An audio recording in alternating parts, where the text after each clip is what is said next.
Hey everybody, welcome back to the channel and Happy New Year. As many of you locals know, the weather here in Florida is getting absolutely beautiful, which makes trips to the north and the south a lot more appealing. So in this video, we're taking a trip all the way north to Newberry and the Florida Northern Railroad.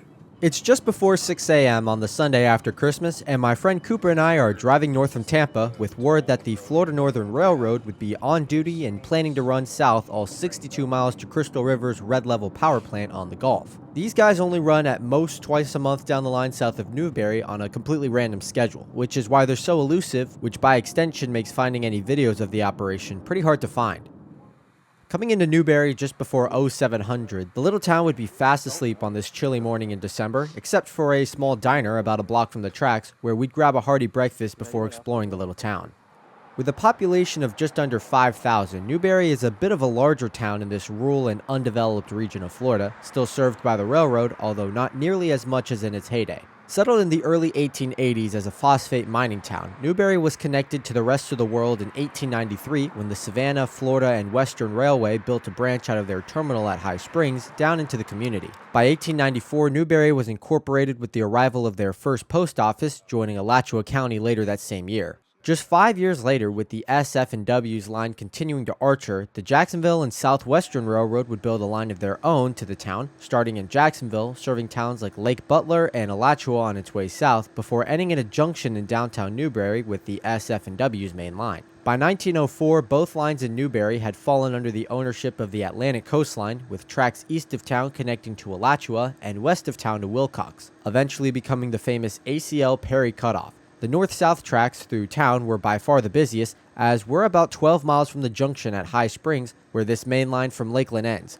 Now mostly the Withlacoochee State Trail, this is the old Lakeland to High Springs main line, still carrying trains through Vitus and Dade City, and up here at the other end in Newberry. CSX would take it all over by the 80s, and by 1988 had sold their tracks over here to the Florida Northern, sustaining trackage rights for loaded coal trains to the Red Level power plant in Crystal River. I'll keep talking about the history of this area soon, but for now, the Florida Northern crew out of Ocala has arrived on the scene and is starting up their 1961-built Jeep 18.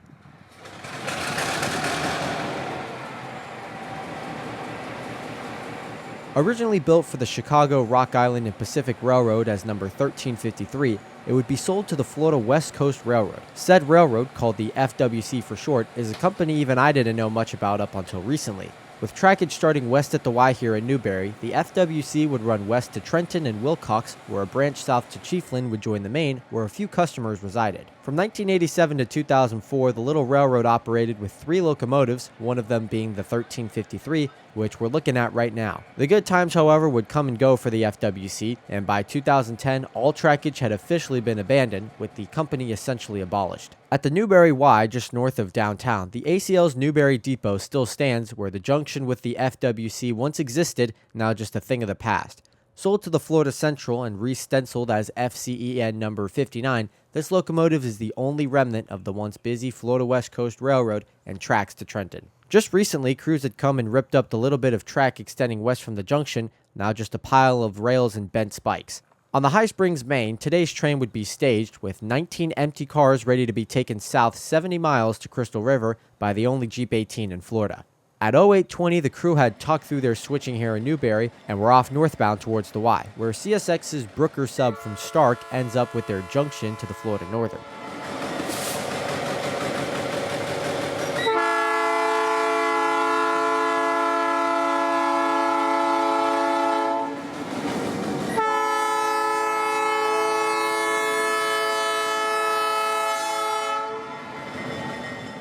After an inspection of the train by the conductor and building the air pressure, the train would take off southbound at 0840 on the dot.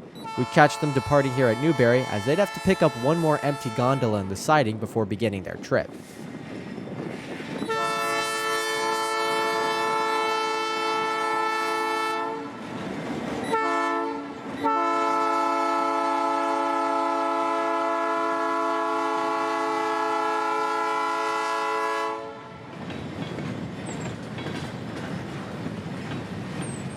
Just south of the town marks the beginning of the ACL's double track that started here and ran up all the way where the 59 was parked this morning, about a mile and a half with a crossover midway through. An ACL switch stand still guards the south end, with milepost 732 seen in the background.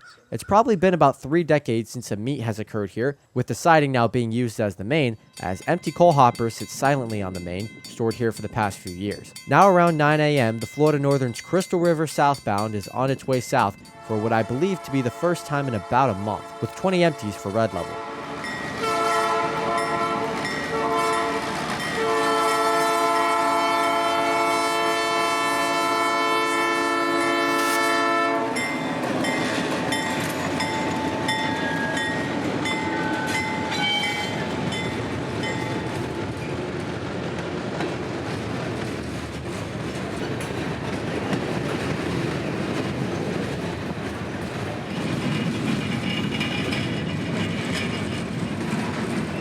From Newberry, we'd hop down the line a couple miles to the next crossing. Tracks all the way from Newberry to Crystal River are designated as 10 miles per hour, so chasing it is quite easy. The forecast today would say rain all day, but as we waited for the 59 now at 46th Avenue, we'd noticed the rain clouds moving further south, ensuring us with a few more hours of dry weather before another cold front from the west moves in.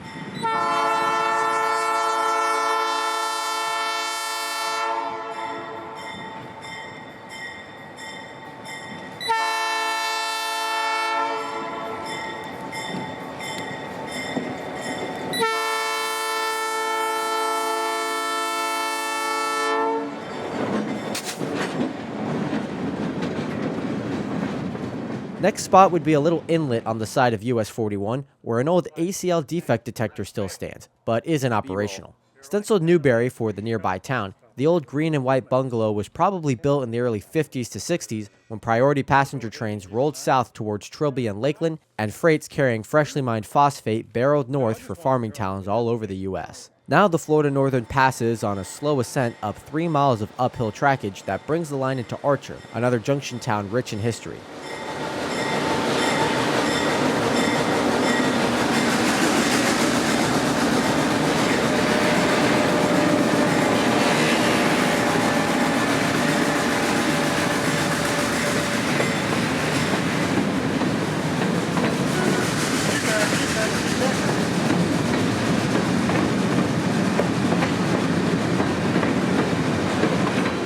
On the north side of town, there's plenty of cattle farms where cows roam freely on acres upon acres of land that butt up right against the tracks here. 95th Avenue is a great place to shoot the scene, as the train crosses the small road almost a half mile away from our post, exiting Newberry's lush forest and into Archer's agricultural part of town.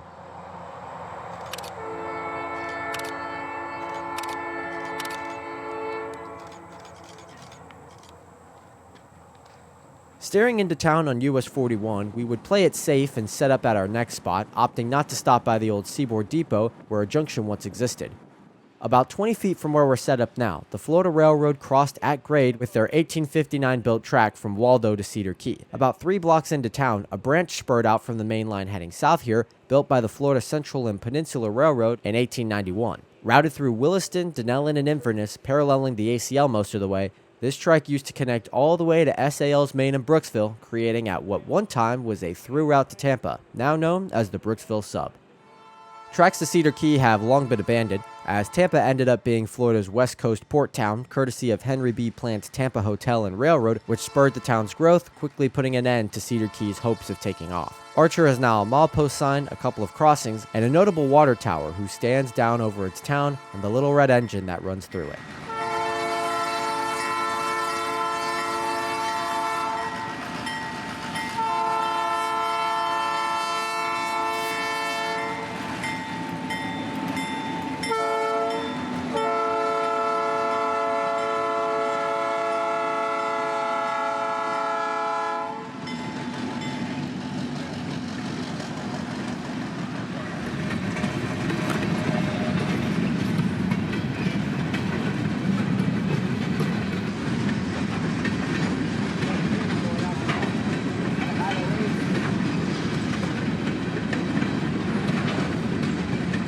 South of town, we drive down a few back roads and onto a dirt path that crosses the tracks in the middle of more forest. This side next to the Blue Peat Lake, a body of water named after the lovable farmer who settled around it decades ago.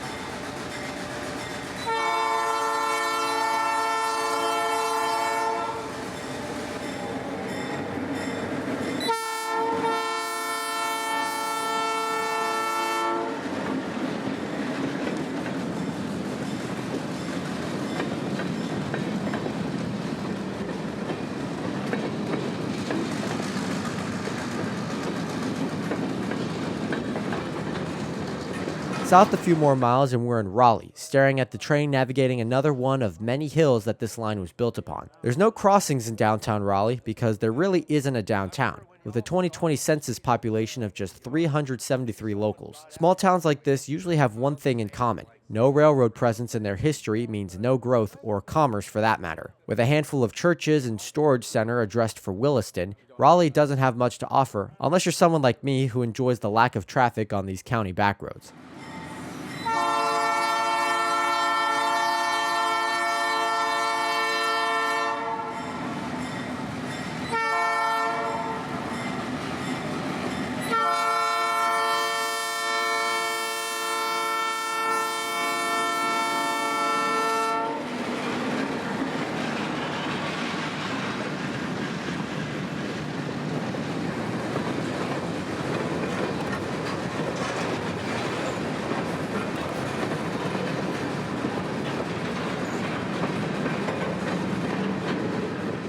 Next stop would be Williston, another town served by both the ACL and SAL, similar to that of Archer, Alachua, Dunellen, Inverness, Brooksville, and Dade City. Unlike Dunellen, Archer, and Newberry, though, Williston was simply in the path of the main lines of both the SAL and ACL, with no junctions built here, simply two depots on either side of town. The SAL's old Spanish-style building still exists today, housing a law firm, with the ACL's construction still being used by the railroad as Florida Northern's headquarters and crew base for Williston.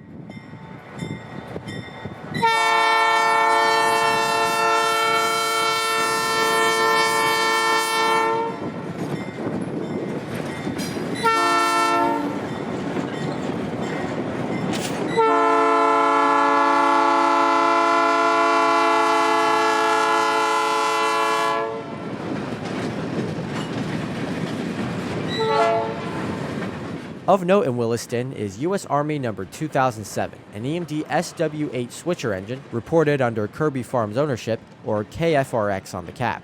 Purchased by the U.S. Army in 1950, the 2007 was one of 40 engines that would be sent overseas to South Korea to work in the 712th Railway Operating Battalion. When the war was over, 2007 and its siblings were returned to America, with the 2007 going to the Cape Canaveral Air Force Base to work with the Titan II missile program before being sent to Kentucky, eventually being donated to Kirby Farms in late 2017. Now the engine sits peacefully next to the Florida Northern's right-of-way, always saluted by passing crews and even some cars.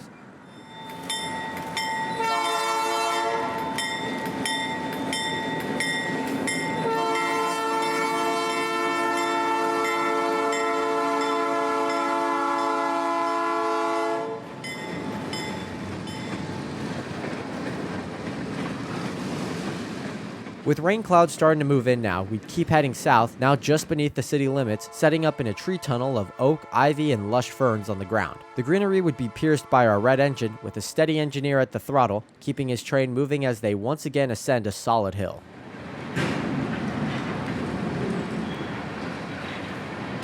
Continuing our trek on US 41, a shot at Pleasant Farms north of Morriston would grab the attention of me and Cooper, with some land between the tracks and road now taken over by a healthy family of old oak trees. These things probably saw the days of seaboard coastline power on this line, now swaying in the cool breeze this December day has brought along with it.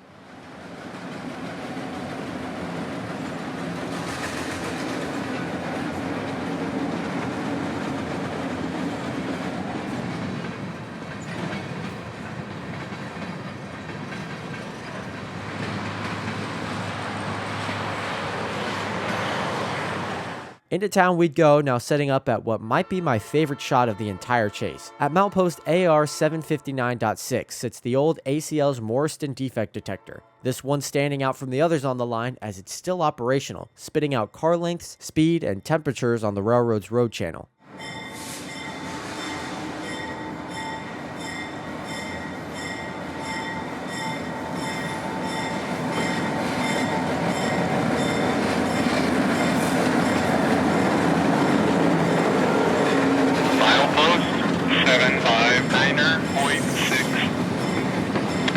Still equipped with that classic voice of what experienced railroaders call the old man, Morriston's green and white bungalow is a must-visit for anyone attempting this chase, and a shot that I hope to recreate again and again when I return. Milepost 759.6, speed 9er, no defects. Repeat, no defects. Total axle, 8. 4. Total cars, 2. 1. Temperature, 7. 2. Link, 1. 2. 0. 5. Detector out. Finally, at noon, the threat of bad weather would be made good as the clouds opened up a cold rain shower, much needed to the dry soil that is Florida in the wintertime. We'd grab the raincoats and umbrellas out of the trunk, as there would still be a fair amount of shots to hit on the chase, starting with this one at 62nd Place and 200th Avenue in Romeo, where the tracks navigate a few sandy hills via sweeping curves and ascending straightaways.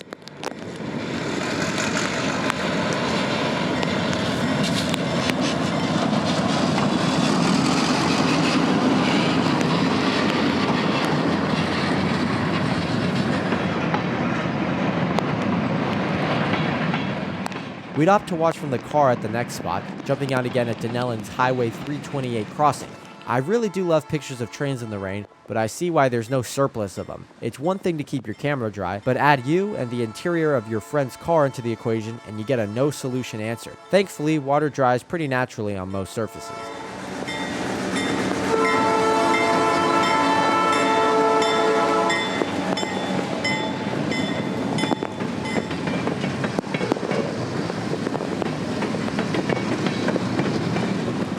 At Rainbow Springs Boulevard, State Road 40 ducks underneath the old main line, mandating a bridge for the railroad to cross overhead, one of which the Atlantic Coastline built, and signed with a classic font. With the addition of the markings on Davenport's ACL Bridge, I believe that these two are the only one of their kinds in Central Florida, another must-hit spot on the 62-mile line.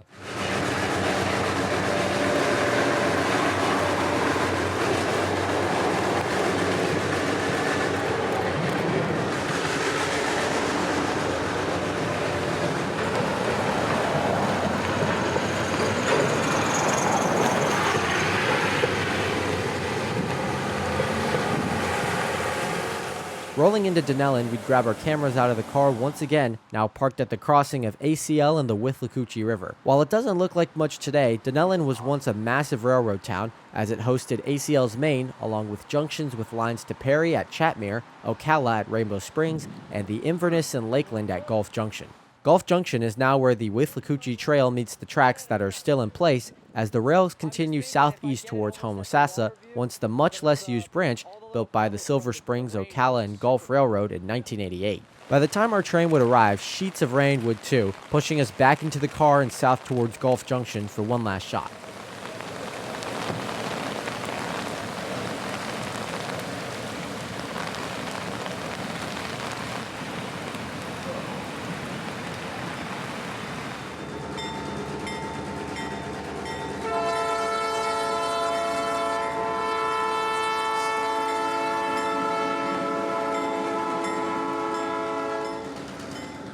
With temperatures dropping and rain expected for the rest of the day, we'd call off our chase here in Denellen, but we'd be back just 5 days later in the new year for the northbound journey out of Crystal River.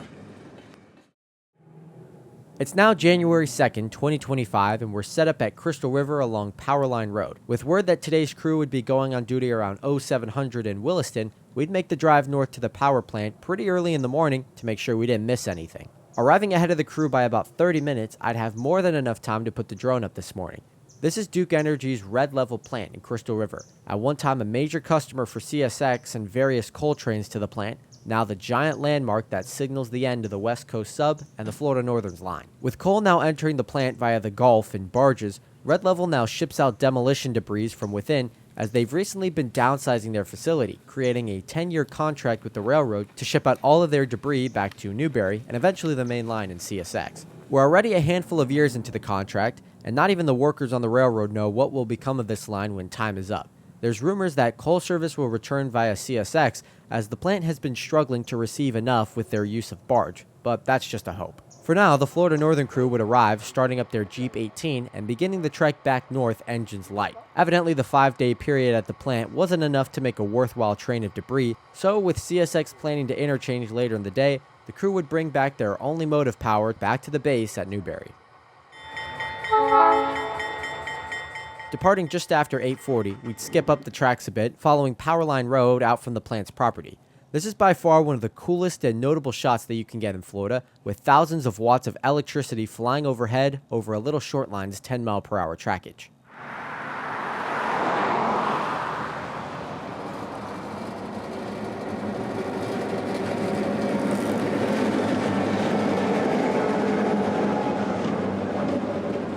With the speed limit on this straight portion still 10 miles an hour, we'd have no problem leapfrogging the train a few hundred feet to once again take in this very unique shot.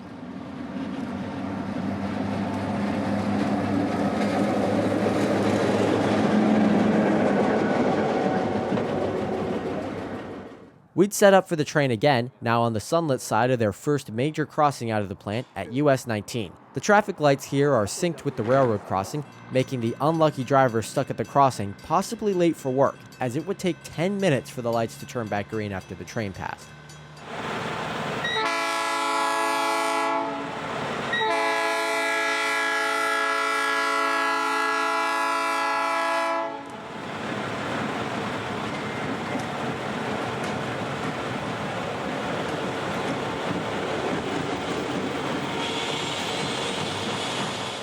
About 4 miles west of US 98 is the crossing at Citrus Avenue.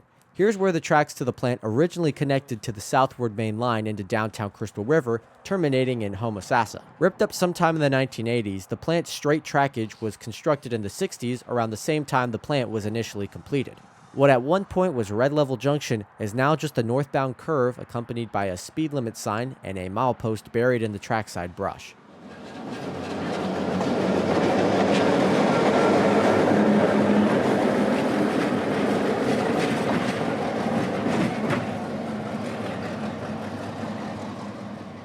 North on Citrus Avenue a few miles and we're coming into the south side of Dunellin's secluded woods, noteworthy for its collection of pine trees and sandy terrain. Cooper and I would park our cars on the side of a small street near a couple of farms and walk about a quarter mile alongside the power lines from Red Level to reach our next spot. Back millions of years ago, underwater plate movements on the grounds we now call Florida caused the area around Dunellin to rise up significantly above sea level compared to the rest of the state. When sea levels ultimately dropped, draining the water and creating our state we know today, the sandy sea ground stayed behind on the high parts, resulting in literally a sandy beach over 15 miles away from the coast. The change in terrain wouldn't hinder the Silver Springs, Ocala, and Gulf Railroad in the 1880s, however, as they'd build right over it, maintaining it until their succession in 1901.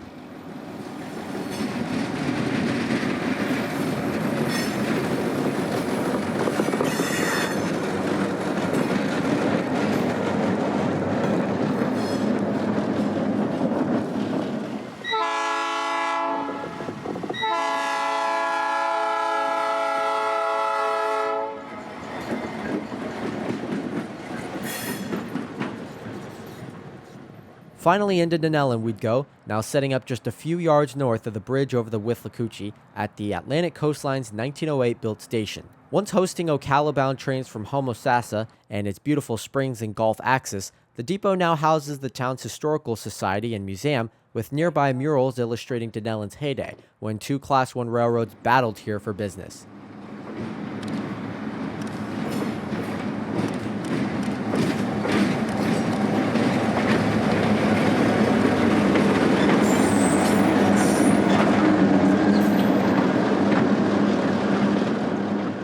Our final stop of the trip would be at Rainbow Springs, just north of town, right around the ACL's junction with the line to Ocala. The park requires a $5 ticket upon entry, but it's well worth the cash as Florida shows off its natural beauty once again. I'm not sure if at one point this was a stop on the railroad, but it's safe to assume that many a passenger on Dunellin-bound trains were on their way here. Presently, the springs host canoes, hikers, campers, and even a lazy river during the hotter months of the year, periodically echoing a close-by train horn, courtesy of the Florida Northern, which crosses in the middle of the park.